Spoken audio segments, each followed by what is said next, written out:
गिरफ ओए पोर्टाल संपादक सुधांशु शेखर राउत नाम मानहानि मोकदमा दायर कले शिक्षक नेता दौड़राणी दुदीचांद अभियोग क्रमे गिरफ होता ओए पोर्टाल संपादक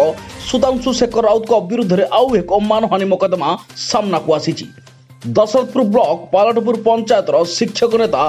विपिन राय चरित्र संहार करुथिबारु जाजपुर सब जज कोर्ट रे 5 लाख टंकार मानहानि मोकदमा करिसेंती। विपिन को पत्नी झुनाराणी राय दशरथपुर ब्लॉक पालाटपुर पंचायत सरपंच होइतिबा बेले विपिन को दुर्नीति रे संपृक्त थिबा अभियोग करी फोकस प्लस रे नाना खबर परिवेषण करथिले। सुधांशु विरुद्ध रे कठोर कार्यानुष्ठान ग्रहण करबाकू से मध्य दाबी करिसेंती।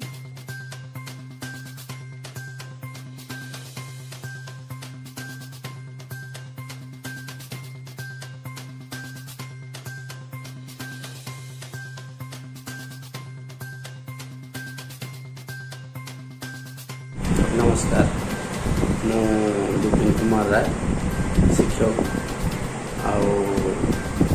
बर्तमान सारा राज्य में चल सृष्टि कर चैनल सुधांशु शेखर राउत कार्य तेणु तांकर कार्यकलाप किपरि भाव थिला मो पंचायत मो मिसेस सरपंच असंती तांको प्रति व्यवहार एवं मो प्रति अशालीन व्यवहार जोटा कि मु अतिष्ठ मानहानि तांका विरुद्ध कर आज पर्यंत विचाराधीन कोर्टे अच्छी मु कोर्ट को सम्मान दूसरी जहाँ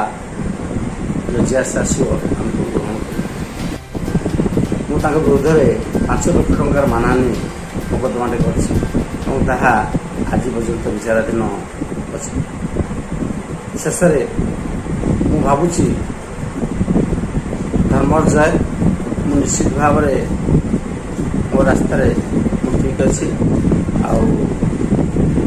कौन परिस्थिति में अन्याय धर्म करना कि अन्याय धर्म कर आज सारा राज्यवासी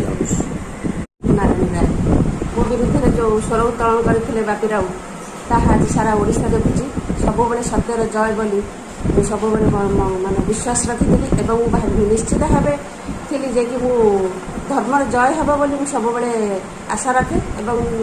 सारा ओडिशा आज ही जानूची किए प्रकृत भूल आ किए ठीक नारी आमर सम्मान बंचाई रखापी आम जाजपुर कोर्ट में केस करूँ विचाराधीन अच्छी जहाँ कोर्ट निष्पत्ति नब मु भगवान को ही छाड़ी आम केतबे कहार अन्याय चाहनु कि कहार खराब चिंता भी करूँ कि बर्तमान सारा ओडिशा ही जानूची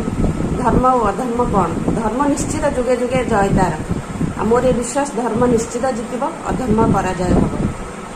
शेखर राउत ये आम अंचल पाखापाखि लोक जड़े से सब आम पंचायत को बदनामी करने चेष्टा करती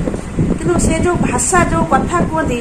मु तो जड़े नारी ही सही पारे भगवान भी चाहिए भी माने क्षमा करें तार जो कदर्य भाषा जो अश्लील भाषा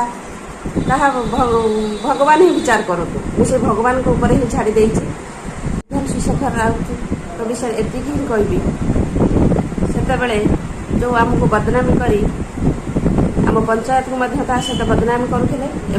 जो भाषा ताहा आपण मैंने समस्त ही जानी कि मुझे सब भगवान को ऊपर ही आशा रखी जो अशालीन भाषा मु सही न पारि कोर्ट में आश्रय नहीं ताहा एबे से केस विचाराधीन अवस्था अच्छी।